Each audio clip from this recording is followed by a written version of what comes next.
Hello' friend, good evening. আপোনালোকৰ কেনে আছে বাৰু? আমি ভালেই বাৰু। আৰু কালি যে বৰষুণ দিলে, দুটোপালমান বিজুলী ঢেৰেকণি মাৰিলে কি নামাৰিলে, গোটেই দিনটোতো কাৰেণ্টটো কাটিলেই, ৰাতিটো কাটিলেই, গোটেই দিনটো কাটিলে। দিনটো কটাৰ পাছত এতিয়া কাৰেণ্টটো দিছে, এবাৰ আহে এবাৰ যায়, এবাৰ আহে এবাৰ যায়। মানে কেনেকুৱা খং উঠিব, মানে গোটেই দিনটো নাই, গৰম।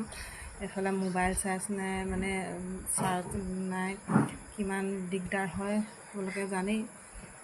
ৰাতিটো আহিছে আৰু গৈছে, ইমান ডিষ্টাৰ্ব দিছে ন, ইমানেই কাৰেণ্টৰ প্ৰব্লেম, কি ক'ম আৰু। ইফালে আকৌ বিল নক'ব আৰু, বিল মানে পূৰা আহে।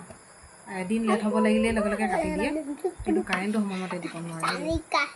এইফালে বেটাক পঢ়াব লৈছোঁ, কি ক'ব, এবাৰ আহে এবাৰ নাই। মোবাইলৰ লাইটটোকে জ্বলাই ল'বলগীয়া হৈছে দুবাৰ। আপোনালোকে কি ক'ব জনাব।